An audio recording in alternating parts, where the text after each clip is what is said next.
예, 오늘 히브리서 11장 27절로 29절 말씀이 되겠습니다.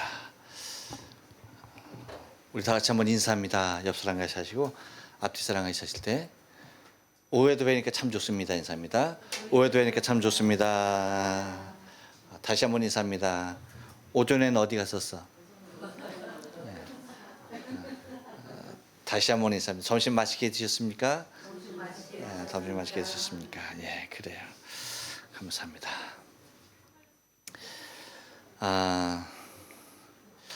우리가 이제 그 히브리 11장을 계속 이제 보잖아요. 이제 믿음의 장인데, 지난주에 이어서 이제 그 모세에 관한 부분을 우리가 계속해서 보고 있어요. 그렇죠? 장장 6절의 말씀으로 할애하고 있는 것을 바라보게 되어져요. 이유는 왜 그렇다? 다른 사람들 다 한 절로 치고 나가는데도 불구하고 모세는 뭐예요? 예, 많은 분량을 활용해요. 그것은 다름이 아니라 히브리인, 곧 정말 자신이 히브리인이라고 생각하고 하나님의 선택받은 백성이라고 생각하는 그 이스라엘 사람들이 오히려 어디서 멀어져 있는 거예요? 복음에서 멀어져 있는 거예요. 정말 하나님 앞에 믿고 돌아와야 할, 믿어야 할, 자신들의 선조를 통하여서 그렇게 다윗의 후손을 통하여서 주실 메시아에 대한 그 메시아 그리스도를 그렇게 기다려 왔음에도 불구하고 오셨음에 그를 영접하지 못하는 그 히브리인의 안타까움을 바라보면서 동족의 구원을 위한, 그렇죠? 그런 열정이 그들이 가장 정말 존경하고 그들이 가장 바라보고 있는 조상 중에 하나인 모세, 그렇죠? 곧 그들의 삶의 기초가 되는 터전이 되어지는 율법을 제시한, 율법을 받은 그 모세를 통하여서, 그렇죠? 다가감으로 말미암아서 모세가 율법을 통하여서 다가왔고 그가 행한 모든 것이 율법이 무엇이었는지, 그렇죠? 그 율법을 통하여서 과연 무엇을 말을 하려고 했는지에 대한 모습을 아주 구구절절히 이야기하는 겁니다. 그러니까 하나하나 사건을 통하여서 이것이 다 뭐예요? 그리스도 예수에게로, 그렇죠? 복음으로 귀결되어지는 그 모습들에 대하여서 강조하고 있는 것을 볼 수가 있어요. 그렇죠, 여러분? 우리도 만약에 우리 민족들에게 공감이 되어지고 우리 민족들이 다 같이 느낄 수 있는 무엇인가 하나의 공통점, 분모를 찾으려고 한다면 여러분 뭐가 있겠어요? 누가 있겠어요? 여러분 우리 그 조상 중에서 여러분 기억나는 사람 누구? 이순신, 또 세종대왕, 또 뭐 다음엔 없죠. 더 많이 있겠지만 하여튼 그렇게 대표적인 인물을 들어서 얘기하면은 뭐예요? 왜 우리가 다 알고 있는 모습인 거니까, 그렇죠? 역사적으로 이미 우리가 갖고 있는 증거로서 증거되고 있는 거니까 뭡니까? 우리의 마음이 더 쉽게 움직여질 수 있다는 거죠. 그러니까 모세가 그러한 모습이에요. 히브리인들에게 있어서 모세는 정말 정신적인 모토였다라고 하는 겁니다. 그래서 이 모세 하나하나를 다 뭐예요? 복음으로 연결시켜 나아가는 것을 바라볼 수가 있습니다. 이제 모세 시대 하면 또 하나 이제 우리가 지난 시간에도 봤듯이 반드시 거쳐야 할 왕국이 있었죠. 그것이 뭐예요? 애굽이라는 곳입니다. 그렇죠? 그가 이미 지난 시간에 봤듯이 왕자로, 그렇죠? 그러니까 다음 시대의 권자를 이어나갈 지위가 있었던 사람으로서 그것을 마다하고 하나님 앞에 자신의 민족을 구원하려고 나섰던 그 모세를 우리가 생각해 봤습니다. 그러기 위해서는 아직 이스라엘 민족이 어디에 애굽의 노예로 있는 그 상황에서 그 절대 권력, 그렇죠? 절대 권세에서 어떻게 그들을 이끌어낼 것인가에 대한 모습은 모세가 해결해야 할 중요한 부분이었죠. 근데 그 부분은 그냥 주어지는 것이 결코 아니었습니다. 27절에서 얘기하는 것이 있는데 한번 따라서 할까요? 진정한 임금은 누구인가? 그렇습니다.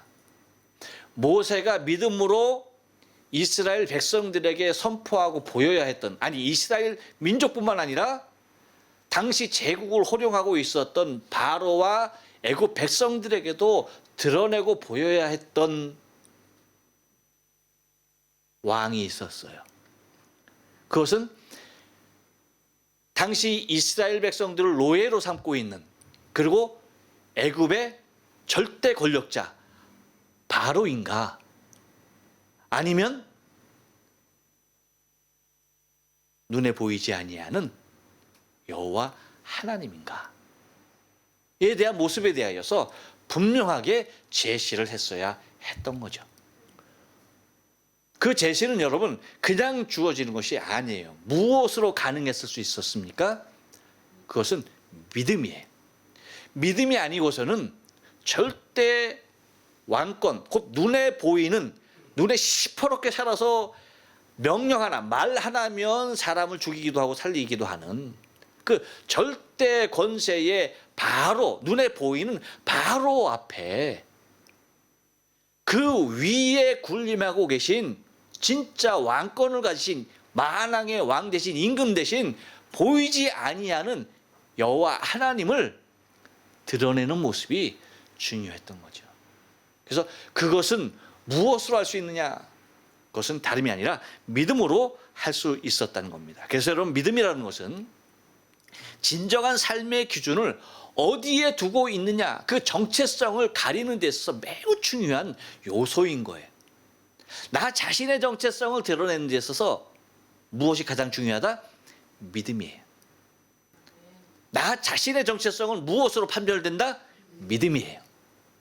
믿음으로 나 정체성이 드러나게 돼 있는 거예요.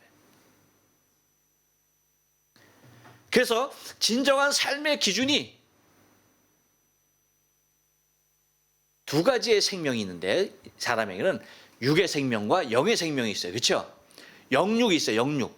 육도 있고 영도 있어요. 근데 우리가 표방하며 살아야 할 우리의 생명의 참것은 무엇인가예요.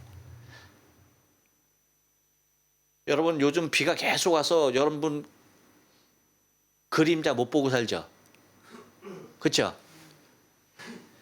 여러분, 그림자 못 보고 산다고 실체가 없는 거예요? 아니죠. 그런 멍청한 사람은 없을 거예요. 그렇죠? 그림자가 없으니까 나 없는 거네? 그러면서 사는 사람 봤어요, 여러분? 없죠. 차라리 그림자는 안 보일지언정 뭐예요? 나 자신이 있는 거잖아요. 근데 여러분, 이 땅의 육신의 생명의 삶은 어떤 삶이에요? 그림자와 같아요. 그림자. 다시 말하면 내 실체를 표현해주는 한 방법이야. 그러니까 나라고 하는 존재가 있다라고 하는 그 사실을 표현해주는 하나의 모습이란 말이에요. 그러니까 그 모습, 그 표현하는 것이 하나 없다 하더라도 내가 존재하지 않는 것이 아니라는 거죠. 그렇죠? 하지만 그 그림자를 통하여서 더 확실하게 바라볼 수 있는 것은 나 자신의 본질이라는 거예요. 그렇죠? 김용수라고 하는 사람이 지금 또 햇볕이 딱 뜨네. 이렇게 보니까 또 와, 할렐루야. 지금 나가면 그림자 있을까 없을까요? 지금은 또 가려서 막 왔다 갔다 해요. 무엇을 통해 왔다 갔다 하는 거예요? 그렇죠. 예. 구름이 들었다 나갔다 하는 거예요. 그렇죠? 그러니까 나 자신의 삶을 하나 더 돌출해 보여주는 현상이 있는 거예요. 내 그림자가 없다 하더라도 무엇은 존재하는 거예요? 내 실상이 존재한다는 거죠. 실상이. 물론 그림자라고 하는 것은 반드시 무엇이 있어야 존재하는 거예요? 실상이 있어야만 존재하죠. 실상이 없이는 그림자는 존재할 수 있어요? 없어요? 없죠. 하지만 그림자가 존재하지 않는다 해서 실상이 없는 것은 아니란 얘기예요. 그러니까 여러분, 우리의 육신의 삶은 우리의 삶 가운데 우리의 영적인 삶을 소망하고 바라보는 데 있어서 우리의 영적인 삶을 사모함에 있어서 중요한 기초는 될 수 있어요. 하지만 우리의 이 땅에서의 삶이 본질은 아니라는 사실을 우리가 늘 명심해야 하는 거예요. 그래서 생명의 두 가지 모습에서 모세가 택했던 것은 믿음으로 택했다고 그랬는데, 그것이 뭐냐면 육신의 생명으로는 뭡니까? 애굽을 떠나 임금의 노함을 두려워 아니하고라고 얘기합니다. 곧 육신의 생명을 좌우할 수 있는 주권자가 누구였어요? 바로였죠. 바로. 그렇기 때문에 애굽을 떠나 애굽의 임금의 노함을 무서워하지 아니하였다라고 모세에 대하여 이야기하고 있습니다. 그것이 왜 무서워하지 아니했던 겁니까? 모세가 갖고 있었던 믿음이었다는 거예요. 다시 말하면 바로보다도 더 실제적인 권자를 바라보고 있었다는 것입니다. 그러니까 이 땅의 것은 모세의 입장에서는 다 뭐예요? 그림자로 보기에 충분했다는 거예요. 이 땅에 임금이 있듯이, 이 땅에 백성이 있듯이 하나님의 나라에 임금이 있고 하나님의 나라에 백성이 있다는 것. 그리고 이 땅의 것은 유한하고 없어질 것이지만 보이지 아니하는 하늘의 것은 보이지 아니하시는 영원하신 왕께서 영원히 그 백성을 더불어 통치하시는 그 놀라운 보이지 아니하는 자를 본 것 같이 하였다라고 하는 것입니다. 무엇으로 가능할 수 있었다? 그것은 믿음이었다는 거예요. 여러분, 우리도 마찬가지죠. 여러분, 우리가 하나님에 대하여서 고백하고 예수 그리스도에 대하여 내 신앙에 주로 고백할 수 있는 건 뭐예요? 우리 눈에 보여서입니까? 아니에요. 내가 배워서입니까? 아니에요. 내가 손으로 만져봤습니까? 아니죠. 100% 뭡니까? 믿음입니다. 내가 갖고 있는 믿음이, 그 믿음이 보이지 아니하는 자를 보는 것 같이, 오히려 눈에 보이는 자보다 보이지 아니하는 자를 더 두려워하는 것은 믿음이었다는 거예요. 그렇기 때문에 여러분, 우리 믿음의 사람들은 사람이 있거나 없거나, 그렇죠? 통치자가 있거나 없거나, 관리자가 있거나 없거나, 우리의 삶이 동일한 모습으로 신실할 수 있는 이유는 뭡니까? 보이지 아니하는 하나님 앞에서의 삶이라는 거예요. 그렇기 때문에 내가 혼자 있으나 여럿이 있으나 우리의 삶의 모습은 같은 거예요. 무슨 얘기인지 아시죠? 그것은 보이지 아니하시는 하나님 앞에 우리가 다 존재하고 있다는 사실을 우리가 믿음으로 고백하기 때문에. 하지만 여러분, 이것이 믿음으로 고백되지 아니하면 우리의 삶은 달라요. 나 혼자 있을 때의 삶과 같이 있을 때의 삶은 달라질 수가 있는 거예요. 그래야 안 그래요? 네. 그러니까 눈에 보이는 것을 의식하느냐 보이지 않는 것을 의식하느냐, 그 차이예요. 다시 말하면 믿음으로 하나님을 고백하느냐, 아니면 눈에 보이는 육의 것을 쫓고 고백하고 따라가느냐의 삶의 모습이라는 거죠.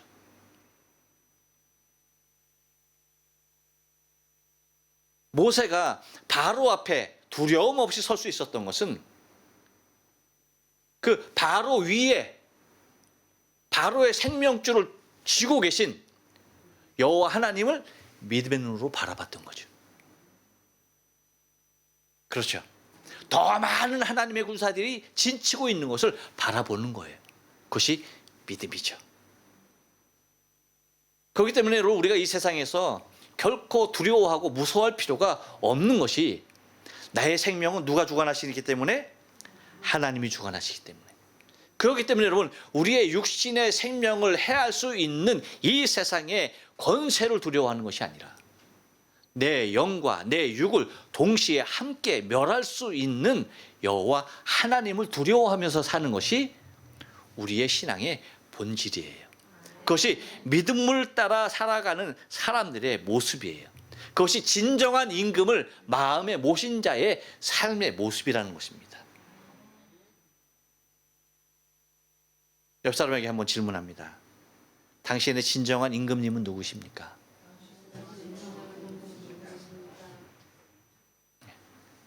나 자신의 진정한 왕은 누구냐 이 얘기예요. 나를 다스리는 자는 누구냐 이 얘기예요. 우리 믿음으로 고백합니다. 보이지 아니하시는 하나님이십니다. 그렇죠. 이것이 모세가 갖고 있었던, 모세가 섬기는 진정한 왕이었어요. 또 하나는 28절에서 바라보면서 믿음으로 고백하는 모세의 모습 뭐냐면 다름이 아닙니다. 따라서 합니다. 피의 복음입니다. 예.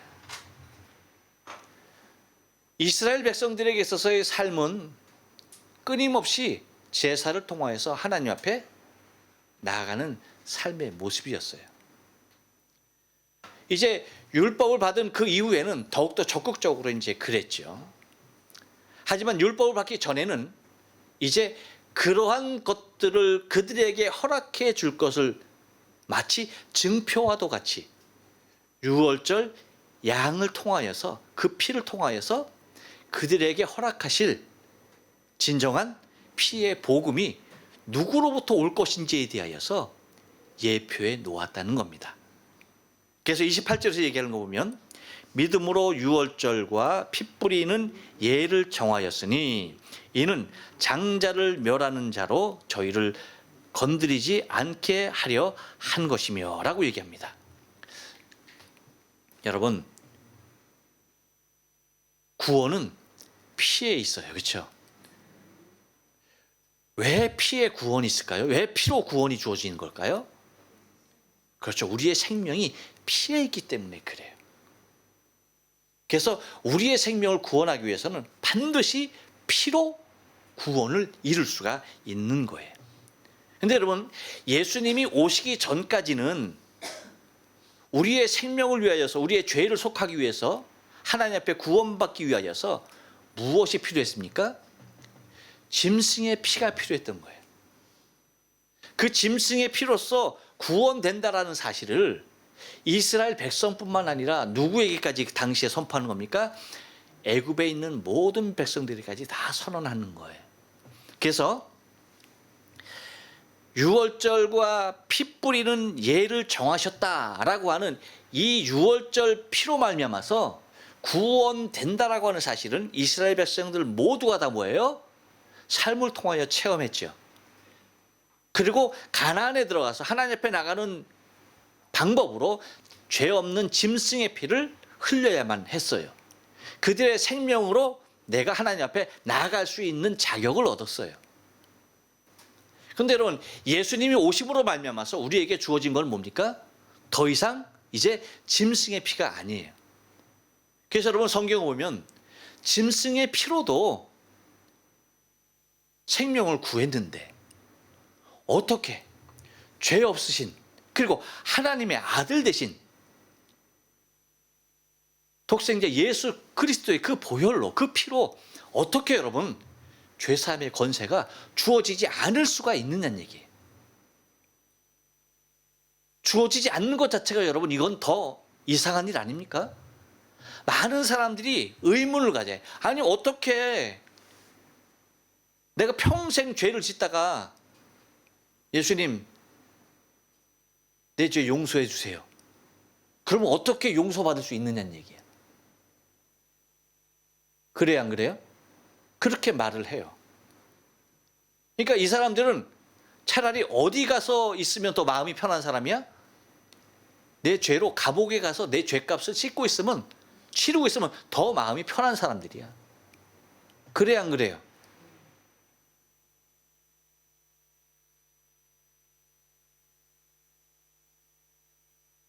그런데 여러분, 형무소에서 내 죄값을 치르는 것은 이 땅에서, 그렇죠? 이 땅에서 법률적인 모습으로서의 죄를 속하는 거예요.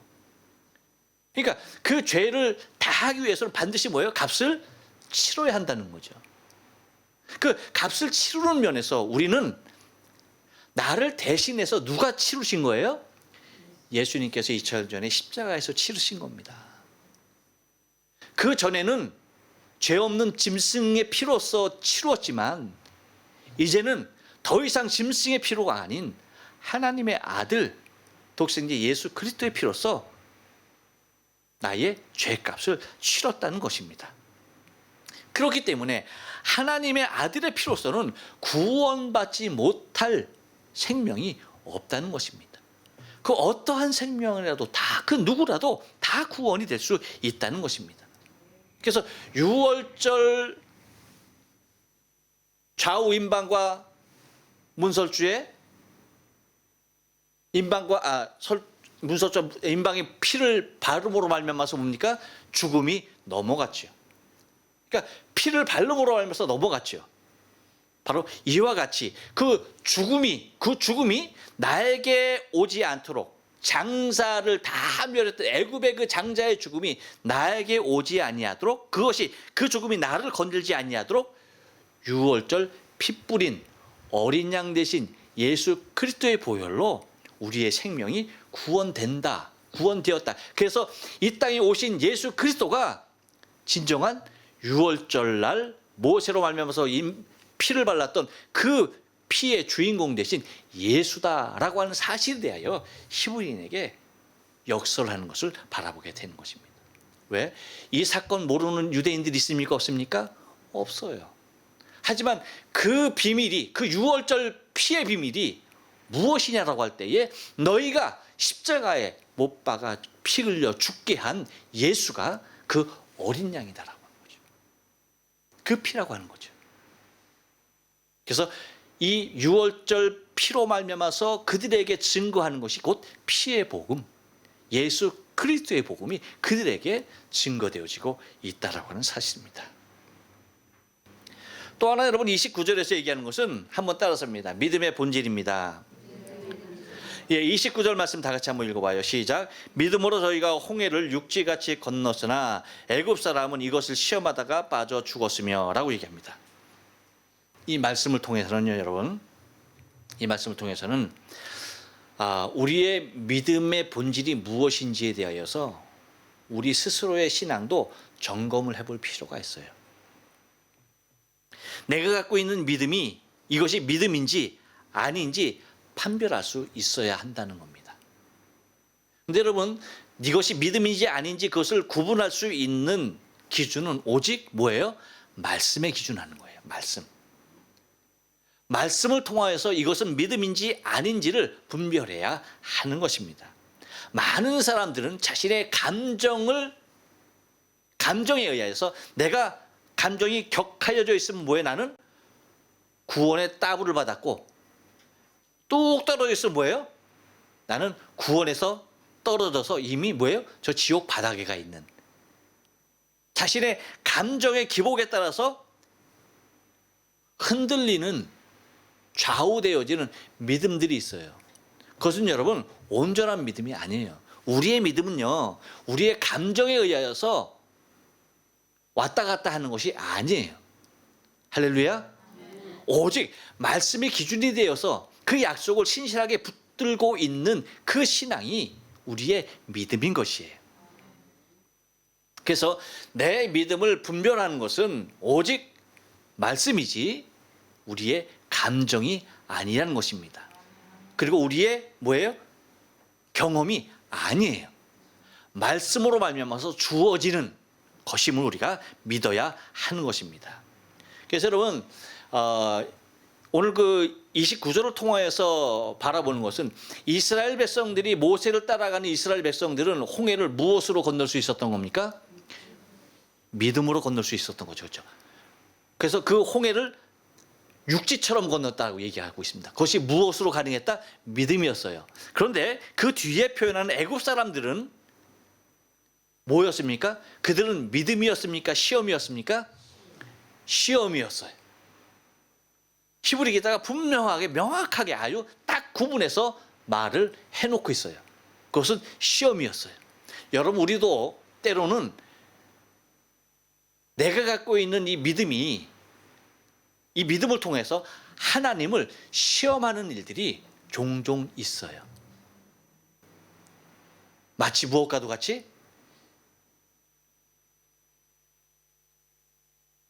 무엇과도 같이 이 애굽 사람들과도 같이 하나님을 시험하는 일들이 있어요. 그래서 뭐예요? 조건을 내걸죠. 하나님 이것을 요번에 이렇게 해 주시면 하나님은 계신 분이고 나의 하나님이시고, 그렇죠? 그리고 또 하나님 만약에 계신다면 이라고 하는 뭐예요? 단서를 붙이죠. 여러분, 단서가 들어가는 건 믿음 아니에요. 나 자신에게 얘기합니다. 그건 시험입니다. 시험이에요. 믿음은 단서가 주어지는 것이 아니에요. 하나님 이렇게 해주시면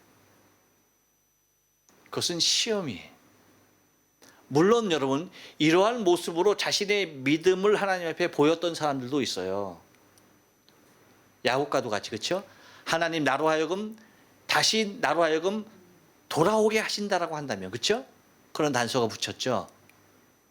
하지만 여러분, 온전한 믿음은 그게 아니에요.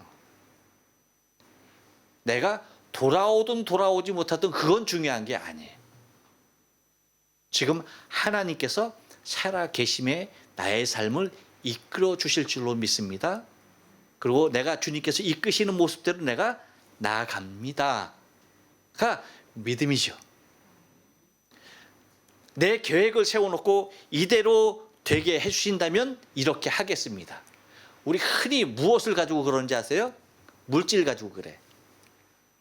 흔히 물질 가지고 그런 경우가 많아요.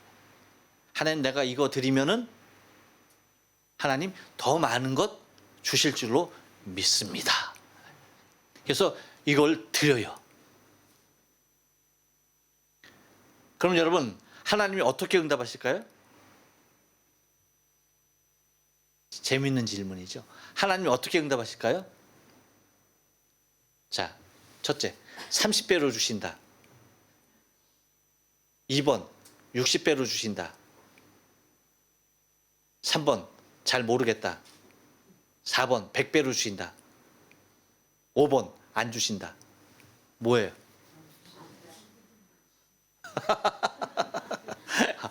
여러분은 그래도 굉장해. 그 5가지를 제시했는데, 야, 그걸 다 기억하고 몇 번이라고 또 얘기를 하네. 참 대단하셔요. 이렇게 표현하면 하나님께 죄송할지 몰라도 우리가 옛날에 여러분 그런 질문 많이 했죠. 우리 어렸을 때 엿장수가 가위질 몇 번 하게? 그렇죠? 우리 그 엿장수가 뭐 1분에 가위질 몇 번 하는지 아는 사람 그렇게 얘기해. 그리고 뭐 정답은 뭐였어요? 엿장수 마음이지 그거야. 그렇죠? 그런 여러분 그런 거 알아? 여러분 시대에는 엿장수가 없었어요? 있었어요. 있었어요. 그렇군요. 우린 그러고 놀았어. 참 놀 거 없었지.